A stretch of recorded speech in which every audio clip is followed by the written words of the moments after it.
گے قیامت کے فتنوں میں کہ اس وقت ان حالات میں ایسے بندے ہوں گے جو کامیاب ترین ہوں گے، اور فتنوں سے بچنے کی فضیلت کیا ہوگی، اور فتنوں سے بچنے کی دعائیں کیا ہوں۔ تو آئیے ہم شروعات کرتے ہیں۔ فتنوں کے درمیان قائم رہنے والا شخص کے لیے کیا خوشخبری ہے۔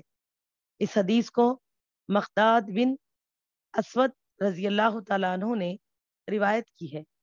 کہتے ہیں کہ اللہ کی قسم، میں نے رسول اللہ صلی اللہ علیہ وسلم کو فرماتے ہوئے سنا کہ نیک بخت وہی ہے جو فتنوں میں بچا لیا گیا۔ آپ صلی اللہ علیہ وسلم نے اس بات کو ایک نہیں بلکہ 3 مرتبہ دہرایا۔ فرمایا نیک بخت وہی ہے جو فتنوں سے بچا لیا گیا، نیک بخت وہی ہے جو فتنوں سے بچا لیا گیا، اور جو فتنوں میں آزمایا گیا اور اس نے صبر کیا، اس کے کیا ہی کہنے۔ اسے ابو داؤد نے روایت کیا ہے۔ حدیث حسن کتاب الفتن۔ تو میری عزیز دینی بہنوں، اس سے ہمیں کیا پتا چلا؟ 2 باتوں کا۔ ایک یہ کہ آپ صلی اللہ علیہ وسلم کا جو فرمان مبارک ہے، فرمایا کہ جو فتنوں میں اپنے آپ کو بچا لے، فتنوں سے بچا لیا گیا سے مراد کیا ہے؟ دیکھیے اللہ تعالیٰ ہماری حفاظت ضرور فرمائیں گے، لیکن جب بندہ اللہ کے احکامات کی پیروی کرے گا تو وہ جو فتنوں سے بچا لیا گیا، جس نے اپنے آپ کو محفوظ رکھا اس فتنوں کے حالات میں، تو یہ کون رکھیں گے؟ جو کہ دین کو جانتے ہیں، جو ایمان اسلام کو جانتے ہیں اور تعلیمات دین سے آگاہ ہے، تو وہ کیا کریں گے؟ ان چیزوں کو دیکھ کر گھبرائیں گے اور ایسے کاموں سے بچیں گے۔ جتنے کے بھی ہم پیچھے احادیث سنتے آئے ہیں وہ تمام قیامت کے فتنے، ان سے اپنے آپ کو بچائے رکھیں گے۔ تو ایسے وقت میں دنیا کے ساتھ ہم بھی نہیں کہیں گے، بلکہ کیا کریں گے؟ اپنے اللہ کے احکام کو تھامیں گے اور پرہیزگاری اختیار کریں گے، فتنوں میں مبتلا نہیں ہوں گی۔ تو ان کے لیے خوشخبری سنائی گئی۔ اور دوسرا، جو آزمایا گیا، یعنی کہ فتنوں کے وقت ان کو بہت حالات اور پریشانیوں سے گزرنا پڑا، لیکن پھر بھی اس نے صبر کیا اور استقامت سے اسلام کے اوپر ڈٹا رہا، کسی طرح کی کوئی فتنوں میں ملوث ہونے کی کوشش نہ کی، یعنی کہ وہ باتوں کو اپنی زندگی میں نہیں لایا کہ چلو دنیا سب یہی کر رہی ہے تو دنیا کے ساتھ ہم بھی، یہ بات اس نے نہیں کہی۔ تو یہ بھی کامیاب ہوا۔ دونوں ہی کے لیے آپ صلی اللہ علیہ وسلم نے تعریف فرمائی۔ اللہ تعالیٰ ہم کو ان کامیابی پانے والے اور تعریف پانے والوں میں شامل فرمائے۔ اب آئیے آج کی دوسری حدیث۔ فتنوں کے دوران عبادت میں مشغول رہنے کا ثواب اتنا بڑا ہے۔ اس حدیث کے راوی ماقل بن یسار رضی اللہ تعالیٰ عنہ ہے۔ فرماتے ہیں کہ نبی اکرم صلی اللہ علیہ وسلم نے فرمایا، خرچ کے فتنے میں عبادت میں رہنا ایسا ہی ہے جیسا میری طرف ہجرت کرنا۔ یعنی کہ حرج کا فتنہ بول تو اس میں قتل عام ہونے والے فتنے بھی آتے ہیں، حرج کیونکہ اسی کو کہا جاتا۔ تو یہ جو بھی قیامت کے فتنے ہیں، ان میں عبادت میں رہنا، یعنی کہ دین کے اوپر قائم رہنا، عبادت اللہ کی فرما برداری ہے۔ صرف نماز پڑھنا عبادت نہیں ہے میری بہنوں، بلکہ عبادت کیا ہوتا ہے کہ اللہ تعالیٰ ہم کو جس کام کا حکم دے وہ اس کو پورا کرنا عبادت۔ جیسے اب رمضان میں روزوں کا حکم دیے، ہم اللہ کے حساب سے روزے رکھ رہے، یہ عبادت۔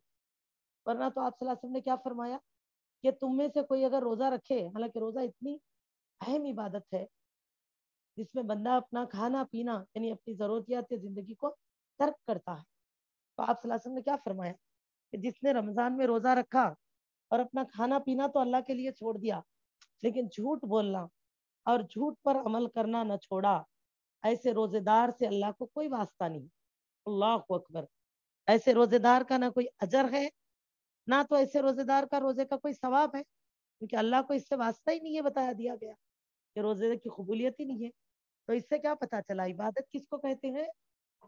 صرف نماز پڑھ لینے کو عبادت نہیں کہتے، بلکہ نہ روزہ رکھنے کو عبادت کہتے ہیں، بلکہ میری بہنوں ہم یہ کام بھی بنیادی احکام ہے اس لیے ضرور کریں گے، لیکن ساتھ ساتھ زندگی کے بقیہ تمام معاملات میں بھی اللہ تعالیٰ ہم کو جس کام کے کرنے کا حکم دے اس پر عمل پیرا ہونا، جس سے روک دیں ہم رک جائیں، تو یہی ہمارے لیے الحمدللہ کامیابی ہے ماشاءاللہ۔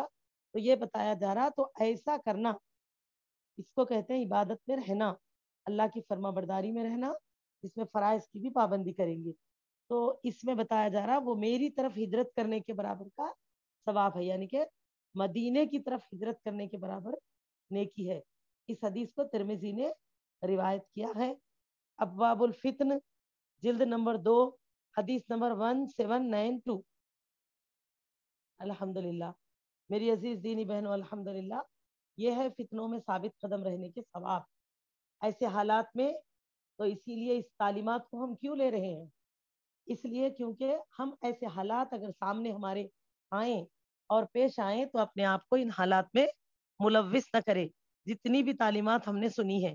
تو اسی لیے امید رکھتی ہوں میں کہ رمضان کے اس پروگرام کو ہم رمضان کے حد تک چھوڑ نہ دیں گے، بلکہ ہم ساتھ ساتھ روز کی اپنی کلاس کو یوٹیوب پہ اپلوڈ بھی کر رہے ہیں۔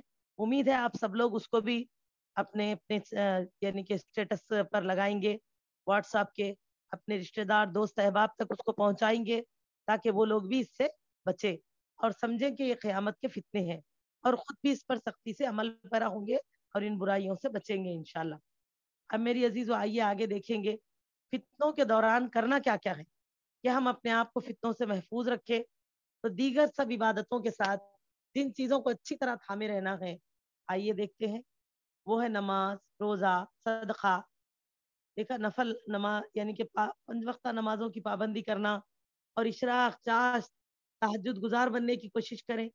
روزے یعنی کہ رمضان کے روزوں کے ساتھ ساتھ یہ تو فرض ہے، یہ وہ نہیں ہے کہ آپ رکھنے پر ہی فتنوں سے بچیں گے، بلکہ نفل روزے سمجھے زیادہ روزے رکھنے کی کوشش کرنا۔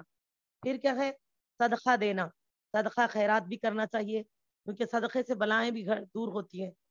اور دیگر نیک اعمال کی پابندی کرنا ہم کو فتنوں سے بچاتا ہے، جن میں ایک نیک عمل یہ بھی ہے، دیکھو امر بن معروف اور نہیں انل منکر کا فریضہ انجام دینا۔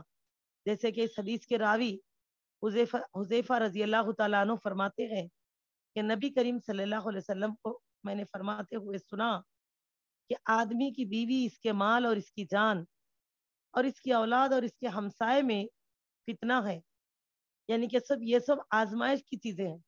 فتنے کے معنی ہلاکت نہیں بلکہ آزمائش، اس کی وجہ سے تم جھنجھوڑ دیے جاؤ گے، ایمان سے آزمائے جاؤ گے۔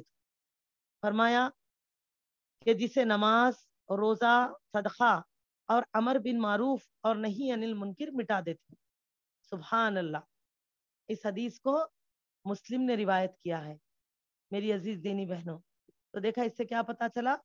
یہ تمام چیزوں میں جو آزمائش ہے، جب ہم کیا کریں گے؟ نماز، روزہ، صدقہ، اور خصوصی طور پہ امر بن معروف کا مطلب نیکی کا حکم دینا، اور نہیں انل منکر کا مطلب برائی سے روکنا۔ بندہ جب اس کے اوپر اس سے مقرر رہے گا ہر حالات میں، تو الحمدللہ ایسے فتنوں کے حالات میں بھی اللہ تعالیٰ اس کو بھی بہترین اجر عطا فرمائیں گے۔ میری عزیزو دیکھا، اب یہ کہنا نہیں ہے ہم کو کہ ارے دنیا کیا سمجھیں گی بھائی، حالات ایسے ہیں، یا ہم ان کو سمجھانے بیٹھ جائے ارے بھائی ان کو دیکھو، جب دیکھو دین کی بات بولتے رہتے بولیں گے، نہیں، بلکہ یہ ان وقت میں کیے جانے والا بڑا اہم کام ہے۔ کیونکہ قیامت کے فتنوں میں سے ایک فتنہ یہ بھی ہے کہ لوگ امر بن معروف اور نہیں انل منکر کو ترک کر دیں گے، اور وہاں پر کیا ہے؟ بے عمل باعمل دونوں برابر ہو جائیں گے۔ بے عمل تو بے عمل ہے ہی، باعمل کہیں گے اب دیکھو دنیا پوری ایسی ہے، اب اپن ایک بچے تو کیا ہوتا تھی، یا نہیں تو دیکھو لوگ چھڑا رہے ہیں، یا رشتہ داری کو باقی رکھنا ہے۔ تو آج ہم دیکھ رہے ہیں نا یہ حالات پیش آ رہے، یہ بالکل غلط ہے میری بہنوں۔ بلکہ آپ دیکھیں صحابہ کرام رضی اللہ تعالیٰ عنہ اجمعین کی زندگیوں کو کہ کس طرح ان لوگوں نے استقامت کی، یہاں تک کہ جنگ بدر میں تو رشتہ دار کے آگے تھے، اور جب ابو بکر رضی اللہ تعالیٰ عنہ کے بیٹے عبد الرحمن بن ابو بکر کا واقعہ لے لو جنگ بدر سے، جب بدر کی جنگ کی تکمیل کے بعد یہ لوگ قیدیوں کو مدینہ لے کر آئے، تو اس میں ابو بکر رضی اللہ عنہ کے بیٹے بھی تھے۔ اور اتفاق دیکھے اللہ کی آزمائش، نبی صلی اللہ علیہ وسلم نے اس وقت، کیونکہ مدینے میں ابھی قیدیوں کو رکھنے کا کوئی انتظام نہیں تھا، ابھی تو ابتدائی وقت چل رہا تھا مدینے میں مسلمانوں کے سیٹ ہونے کا، تو کیا کیا، اتنے قیدی آئے قریباً 70-72 کے قریب، تو سوچا کہ اب ایسے کرے مسلمانوں کے گھروں میں ان کو رکھے، تو جو ایک ایک مسلمان کے پاس 2-2 3-3 جس کے پاس رکھنے کی سہولت ہے، ان کے ہاں قیدیوں کو دیا گیا کہ ان کی حفاظت کریں، پھر ان کے گھر والے جب آ کر ان کا زر فدیہ بن دیں گے تو ان کو چھوڑ دیا جائے گا۔ تو الحمدللہ آزمائش دیکھیے ابو بکر رضی اللہ عنہ کی کہ ان کے بیٹے عبد الرحمن بن ابو بکر خود ان کے گھر میں قیدیوں میں ہے، کیونکہ اس جنگ میں وہ مخالف سمت میں آئے تھے، ابھی وہ اسلام میں نہیں آئے تھے.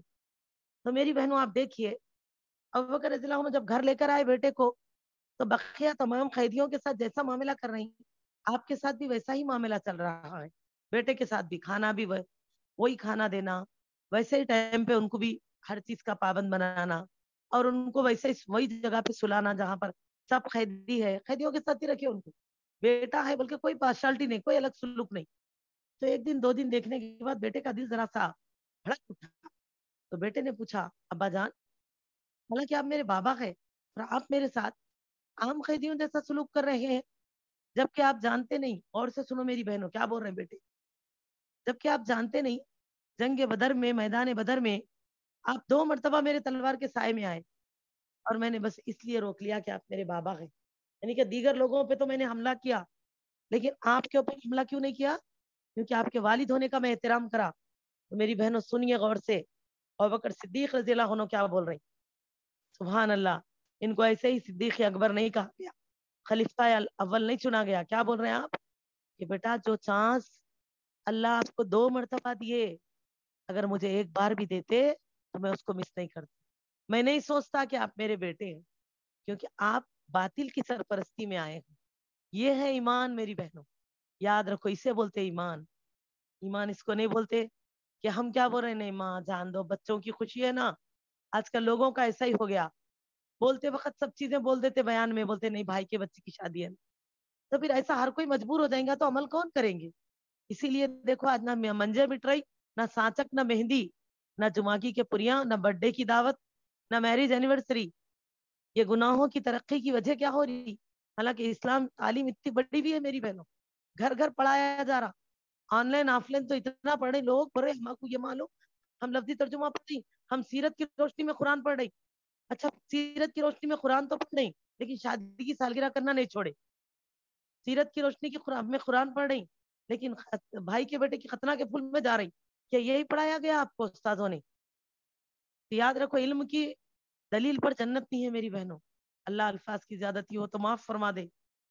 تو یہی تو ہوگا نا، یہی بھی تو ایک فتنہ ہے کہ لوگ علم تو لیتے ہیں اور عمل نہیں کرتے. یہ مت بھولو قیامت کے دن نبی کریم صلی اللہ علیہ وسلم نے جو فرمایا کہ اللہ کی قسم بندے کے قدم جب تک اللہ کی بارگاہ سے نہ ہٹیں گے، جب تک کہ وہ ان 5 سوالات کے جوابات اللہ تعالیٰ کو نہ دے دے. اس میں ایک نبی صلی اللہ علیہ وسلم نے فرمایا، آخری سوال 5 میں کیا فرمایا کہ اللہ سوال کریں گے جو علم تم نے پایا اس پر کتنا عمل کیا. تو بتاؤ میری بہنوں، آج کے 80% پڑھے لکھی مسلمان بہنیں، مسلمان بھائی جو قرآن پڑھ رہے ہیں ترجمے سے، تفسیر پڑھ رہے ہیں، رمضان میں بھی دور قرآن میں تفسیر، کبھی تو مکہ اور مدینے کے شیخوں سے بھی سن رہے ہیں ہم لوگ. الحمدللہ بہت اچھی بات ہے، اللہ معاف کرے میں الفاظ میں تنقید نہیں کر رہی، لیکن کیا حاصل کر رہے ہیں ہم بتائیے؟ کیا انہوں نے استاذوں نے ہمارے یہی پڑھایا کہ یہ سب چیزیں کرو؟ پھر بھی ہم لوگ کیا کر رہے ہیں، روزے رکھائی کی دعوت کھا رہے ہیں نا، بلوغت کے پھولوں میں جا رہے ہیں، گھر برانی کر رہے ہیں، چلے چھٹیاں کر رہے ہیں، زیارت چہلم کر رہے ہیں. پھر دور قرآن آپ کو معلوم نہیں ہے ہم مدینے کے مفتی سے پڑھ رہے کرتے، ہم فلاں شیخ کے پاس پڑھ رہے. فائدہ کیا ہے؟ فائدہ کیا ہے؟ کس چیز کا فائدہ ہے؟ اسی لیے یاد رکھیے میری عزیزوں، امر بن معروف نہیں انل منکر، میں تو آج کہوں شاید دنیا سے زیادہ ہم کو اپنے آپ پہ اپلائی کرنے کی ضرورت ہے. اللہ ہم کو ہماری زندگیوں پہ امر بن معروف کا فریضہ انجام دینے والے بنا، اور اپنے نفسوں کو، اپنے ضمیروں کو انل منکر کا فریضہ انجام دینے کی توفیق عطا فرما. پھر یہ چیز آگے تک بڑھائیں اور دوسروں میں بھی اس کام کو جاری رکھیں. تو لہٰذا یہ کام کرنے والے بھی فتنہ قیامت سے محفوظ رہیں گے. اور میری بہنوں الحمدللہ راہ اللہ میں جہاد کرنے والے، وہ تو جد و جہد فی سبیل اللہ کرنے والے، مطلب دین کے لیے محنت کوشش کرنے والے، چاہے مال سے ہو، قلم سے ہو، زبان سے ہو، یا اپنی جانوں سے ہو، یہ لوگ بھی قیامت کے فتنوں سے محفوظ رہیں گے. اور آئیے فتنوں کے دوران آپ صلی اللہ علیہ وسلم نے صبر اور استقامت سے کام لینے کی تعلیم فرمائی ہے.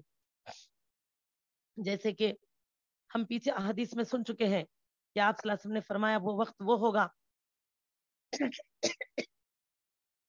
جب فتنے عام ہو جائیں گے تو انسان جو ہے نا بیٹھا، یعنی کہ دوڑنے والے سے چلنے والا، چلنے والے سے ٹھہرنے والا، ٹہرنے والے سے بیٹھنے والا، بیٹھنے والے سے گھر کی تنہائی میں اپنے آپ کو رکھنے والا بہترین ہوگا۔ اور آپ صلی اللہ علیہ وسلم نے فرمایا کہ فتنوں کے وقت میں اگر تو کوئی تم کو فتنوں میں ملوث کرنے کی کوشش کرے تو صحابہ نے فرمایا اللہ کے رسول صلی اللہ علیہ وسلم اس وقت ہم کیا کریں؟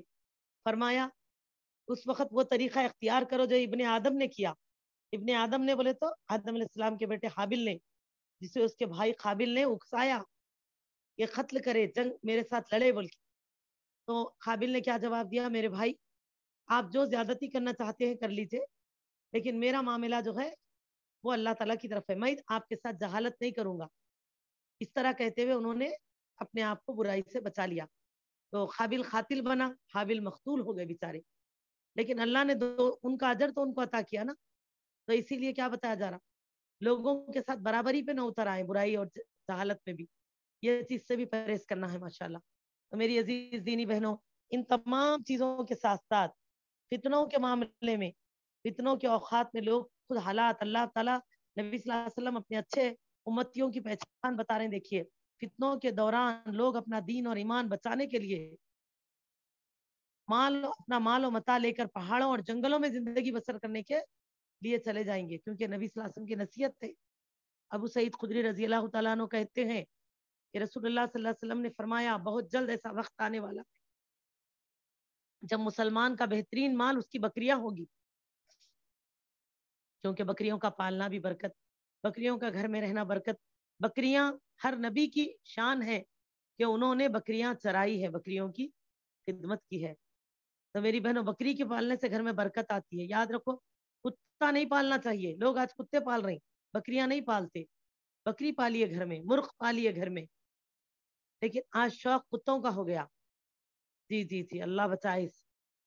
فرمایا اپنی بکریاں جو دیکھو وقت پہ غذا بھی بن جاتی ہے، پھر روزانہ دودھ بھی دیتی ہیں غذا کی طور پہ، پھر اس سے نسل بھی چلتی ہے۔ تو فرمایا جب مسلمان کا بہترین مال اس کے بکریاں ہوں گی جنہیں لے کر وہ پہاڑ کی چوٹیوں میں چلا جائے گا یا بارش کے میدانوں میں چلا جائے گا تاکہ اپنے دین و ایمان کو محفوظ رکھ سکے، تو یہ وہ صاحب سمجھ لوگ کام کریں گے جو کہ یعنی کہ آبادیوں میں اتنی غلطیاں بڑھ جائیں گی۔ یاد رکھو اس سے کیا پتا چل رہا، آبادیوں میں ایسے گناہ بڑھیں گے تو سوچو ہم کو اور کتنا چوکنا رہنا۔ ایسا نہیں وہ گناہ ہو رہے تو ہم لوگ اس کا ذکر کر لیتے ہوئے انہوں ایسے کر رہے ہیں، انہوں ایسے کر رہے ہیں، انہوں یہ کر رہے ہیں بول لیتے ہوئے ان میں ہم بھی حصہ ملے، بلکہ اپنے آپ کو بچائیں اور اپنی زندگی کو محدود کریں، لوگوں میں سے کٹے ایسے وقت میں اور تنہائی اور گوشہ نشینی اختیار کر لے۔ تو اس لیے یہ لوگ ہوں گے تو بچیں گے فتنوں سے، اور ایک اچھے ایمان والے کی پہچان نہیں۔ اور میری بہنوں اور ایک حدیث جس کے راوی حذیفہ بن یمان رضی اللہ تعالیٰ عنہ ہے، فرماتے ہیں نبی صلی اللہ علیہ وسلم نے فرمایا کچھ ایسے فتنے ہوں گے کہ ان کے دروازوں پر آگ کی طرف بلانے والے کھڑے ہوں گے، یعنی کہ وہ فتنے ایسے ہوں گے آگ کی طرف بلانے والے سے مراد یہ ہے فتنوں کے دوران آگ کی طرف بلانے والے کھڑے ہوں گے کا مطلب ہمیں یہ ملتا ہے کہ ایسے ایسے فتنے ظاہر ہوں گے جن میں مبتلا ہوتے ہی انسان سیدھا جہنم میں چلا جائے گا۔ اللہ اکبر، اتنے بڑے بڑے گناہ ہوں گے، ایسے فتنے ہوں گے نا میری بہن، اس کی وجہ سے بول رہے ہیں آنکھ کی طرف بلانے والا کھڑا ہوگا۔ اس وقت ان کی پکار پر لبیک کہنے کے بجائے تیرے لیے بہتر یہ ہے کہ تو درخت کی چھال چبا کر تنہائی میں جان دے دے۔ اسے ابن ماجہ نے روایت کیا۔ سبحان اللہ، کیا پیاری تعلیم ہے۔ دیکھیے کتاب الفتن باب الازلتی جلد نمبر 2 حدیث نمبر 3216۔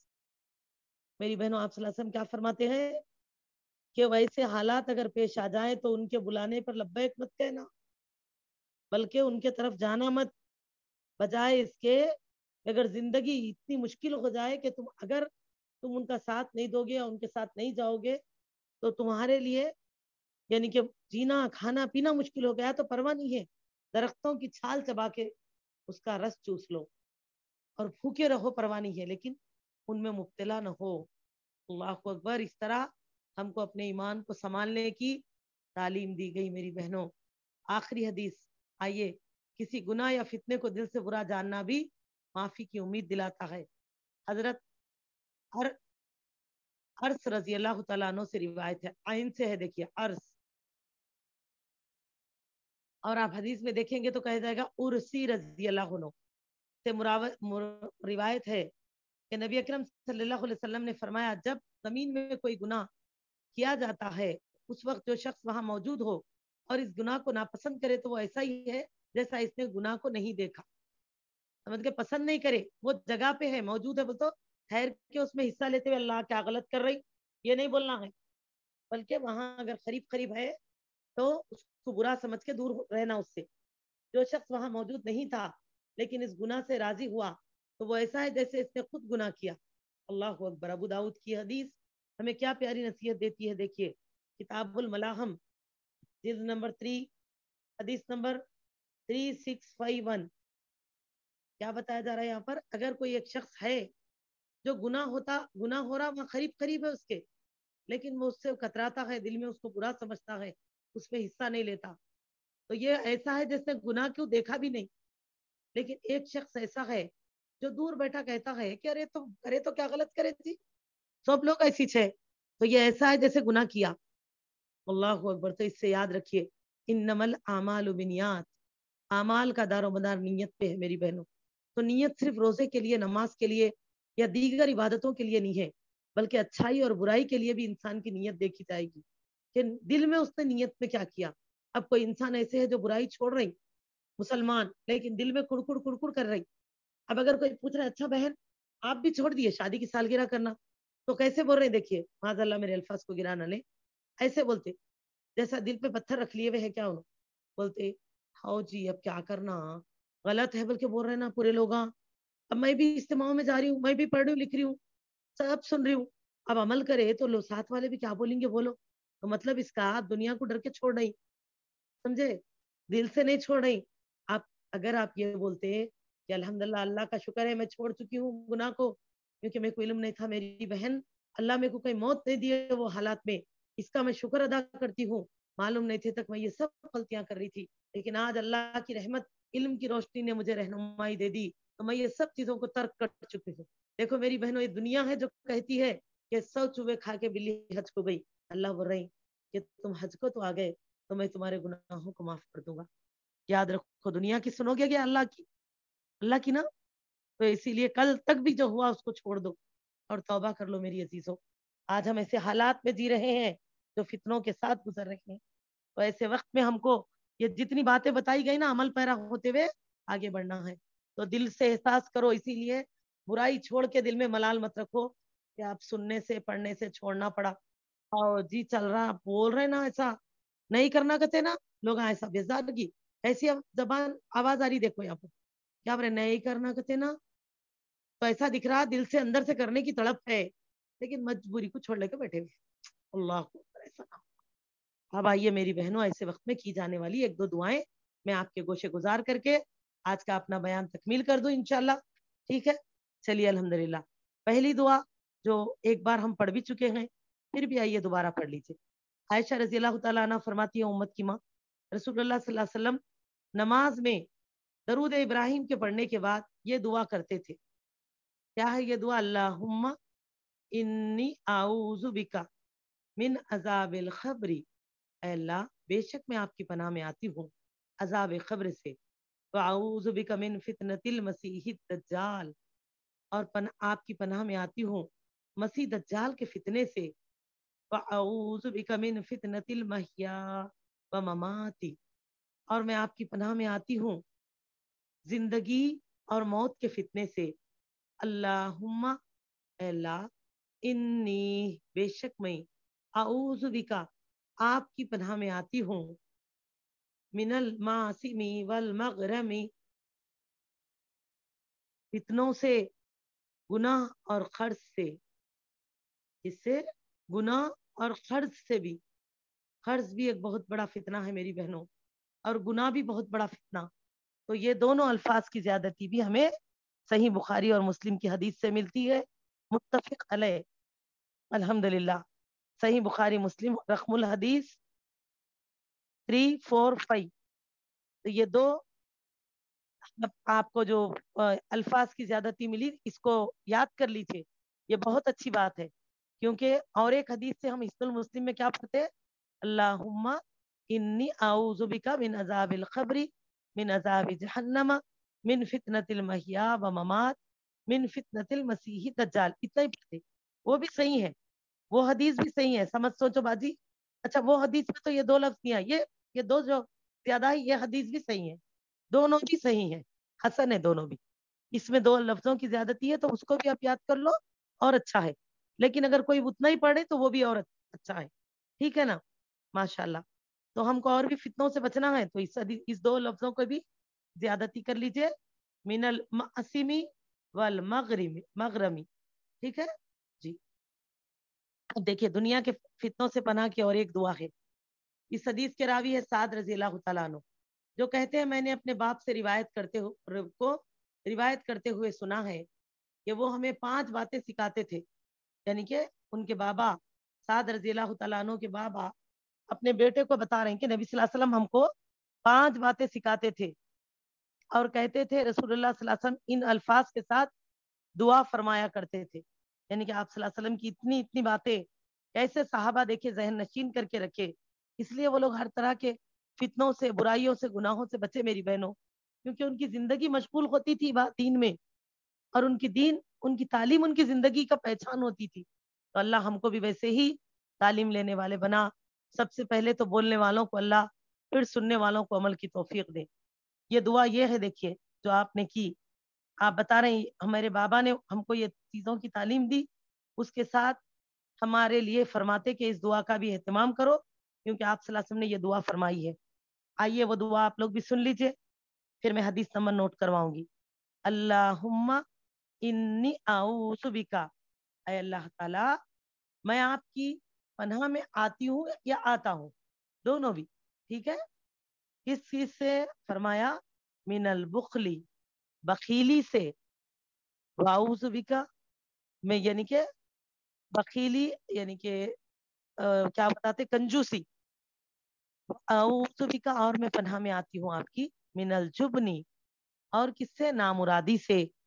واعوذ بک ان ارد الی ارذل الامور، اور میں اس بات سے آپ کی پناہ میں آتی ہوں کہ ذلیل عمر کی طرف یعنی کہ لوٹائی جاؤں. یعنی کہ ایسی عمر، ذلیل سے مراد کیا ہے؟ ایسی زندگی جو کہ اللہ کی نعمت ہے میری بہنوں. زندگی عمر میں کوئی بری اور اچھی نہیں، غلط نہیں ہوتا. اس حدیث سے مراد یہ ہے کہ اللہ عمر تو دے رہے ہیں لیکن وہ برائیوں میں لگ رہی، ایسی کاموں سے. اور آپ دعا کرتے من فتنۃ الدنیا واعوذ بک من عذاب القبر، اور دنیا کے فتنے سے اور عذاب قبر کے فتنے سے آپ کی پناہ میں آتی ہوں. یہ حدیث حسن ہے، اس کو بھی آپ عام طور پہ دعاؤں کے ساتھ ضرور کیجیے آج کے زمانے میں تو. اور میری عزیزوں اس حدیث کو نسائی نے روایت کیا. کتاب الاستعاذہ، یعنی کہ اللہ سے مدد طلب کرنے والا باب، جو اس کے جلد نمبر 3 حدیث نمبر 5049. ٹھیک ہے؟ ایک مرتبہ پھر سن لیجئے دعا. اللہم انی اعوذ بک من البخل واعوذ بک من الجبن واعوذ بک ان ارد الى ارذل الامور واعوذ بک من فتنۃ الدنیا واعوذ بک من عذاب القبر. الحمدللہ، آمین یا رب العالمین. اور میری بہنوں، اور فقیری اور امیری کے فتنے سے پناہ کی دعا، غریبی کے فتنہ اور امیری کا دونوں فتنوں سے بھی پناہ کی دعا ہے. فتنے قبر اور آگ کے فتنے سے دعا. آئیے ان دعاؤں کو بھی لے لیجیے، جس کے راوی ام المومنین عائشہ رضی اللہ تعالیٰ عنہا ہے.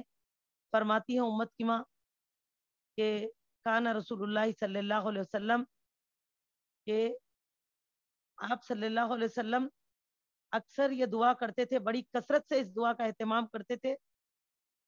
اور کثیرن بولے، کثرت سے دعا کرتے تھے. ما یدعو بہؤلاء الکلمات، ان کلمات کے ساتھ بہت کثرت سے آپ صلی اللہ علیہ وسلم دعا فرماتے تھے. وہ کلمات کیا ہے؟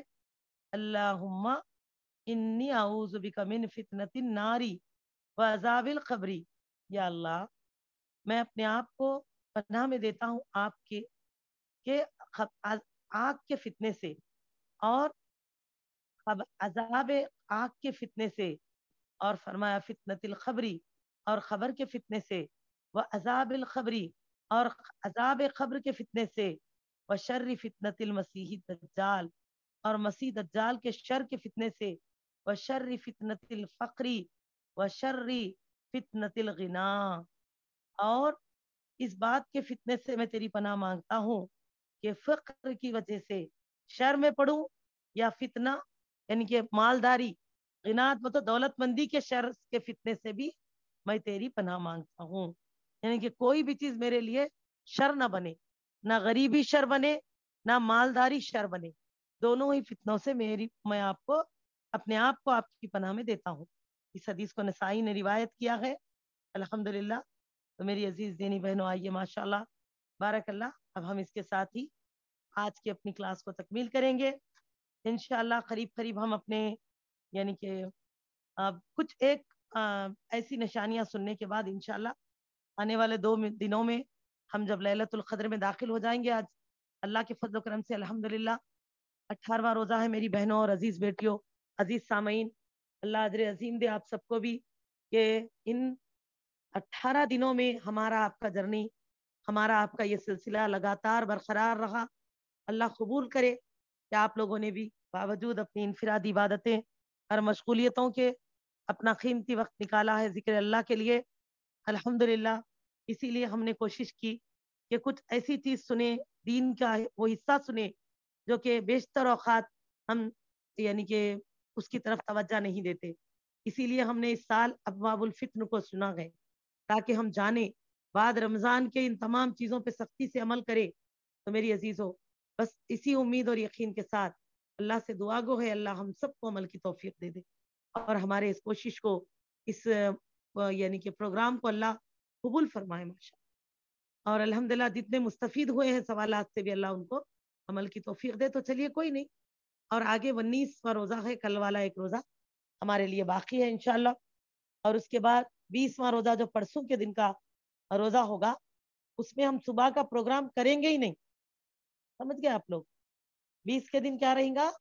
صبح کا پروگرام بالکل نہیں رہے گا، بلکہ 20 کے دن ڈائریکٹ ہم رات میں قدر کے وقت میں ملاقات کریں گے۔ تو وقت ٹائمنگ وغیرہ سب کل آپ لوگوں کو بتا دی جائے گی انشاءاللہ، کہ کیا وقت سے کیا وقت تک ہم آپ کے پاس آن لائن آئیں گے، اور کیا کیا عنوانات ہے جو لیلۃ القدر میں آپ کو سننے میں ملیں گے۔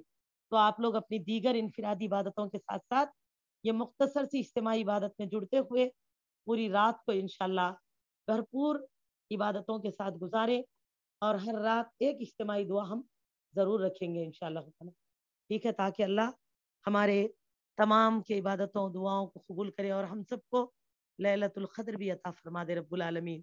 میری بہنوں، چلو تو اب اپنے آپ کو لیلۃ القدر کے لیے ہم کو تیار کرنا ہے۔ کیسے تیار کرنا بول تو اب تمام چیزوں کو ملتوی کر دینا، گھر سے نکلنے کا پروگرام پورے کو ختم کرنا ہے ہم کو، اور زیادہ سے زیادہ گھر میں بیٹھے رہیں، اور بہت راتوں کو قدر کا اہتمام کرے، دن میں روزہ رکھے، اور پھر روزانہ کچھ صدقہ بھی کرنا ہے، یہ بھی پروگرام بنانا۔ روزانہ کچھ تجارت مت کیجیے، روزانہ کچھ صدقہ ضرور کریے، نبی صلی اللہ علیہ وسلم کی ایک سنت کو چنیے اور اس کو اپنے زندگی پہ اپلائی کریے ماشاءاللہ۔ اللہ ہم سب کو اللہ تعالیٰ اس کو کرنے کی طاقت، صحت، سہولت دے، اور اللہ جس طرح ماہ رمضان کے 18 روزے ہم گزار رہے ہیں صحت اور عبادتوں کے اہتمام کے ساتھ، اللہ تعالیٰ باقی کا 12 دن کا رمضان بھی ہم ایسے ہی گزارے مولا، پھر یہ گزرے رمضان کا اثر آنے والے 11 مہینے ہماری زندگی پہ برقرار رہے۔ پچھلے رمضان سے جو سیکھا، اللہ اس رمضان سے جو سیکھ رہے ہیں اس سے ہمارے تقوی میں اور زیادتی ہو، اور اللہ ہم تمام آگے اور زیادہ متقی اور پرہیزگار بنے، ایسا ہم کو رمضان سے اللہ تعالیٰ نکلنا ہم کو نصیب فرمائے، رمضان سے فارغ ہونا نصیب فرمائے، اور ایسے حالات میں بھی ماہ رمضان میں گھروں میں چھوٹے چھوٹے بچوں کی طبیعت ناساز ہے، جن میں میری دینی بہن محترمہ فہمیدہ باجی، جو کہ شاید بچے کی طبیعت کی ناسازی کی وجہ سے شاید وہ جڑ نہیں رہی ہے، میری بہن کے لیے دعا ہے، ان کے گھر پہ اللہ رحمت خاص فرمائے، ان کے معصوم سے پوترے کو شفا عاجلہ کاملہ دے، الحمدللہ۔ اللہ سبحانہ و تعالیٰ ان کے گھر کے بقیہ افراد کو بھی، جو بھی موسمی تبدیلی کی وجہ سے سردی بخار سے پریشان ہے، اللہ ان سب کو بھی شفا عاجلہ کاملہ دے، اور اسی طرح میری سب بہنوں کے لیے، سب کے لیے بھی دعا ہے اللہ، جو کوئی بھی پریشان ہے، چاہے ہم سب جڑی ہیں، ہم سب کے جڑنے والے رشتہ دار جو پریشان ہیں، چاہے ہمارے اڑوس پڑوس جو پریشان ہیں، اللہ ان کو بھی ہماری دعا میں شامل کر لے، اور اللہ تعالیٰ ان سب کو بھی صحت تندرستی دے اللہ، اور اللہ معصوموں پہ تو خاص رحمت فرما، اللہ تعالیٰ جلد از جلد بچوں کو شفا عاجلہ کاملہ عطا فرما دے اللہ، صلی اللہ علی نبی سبحان ربک رب العزت عما یصفون والسلام علی المرسلین والحمد للہ رب العالمین.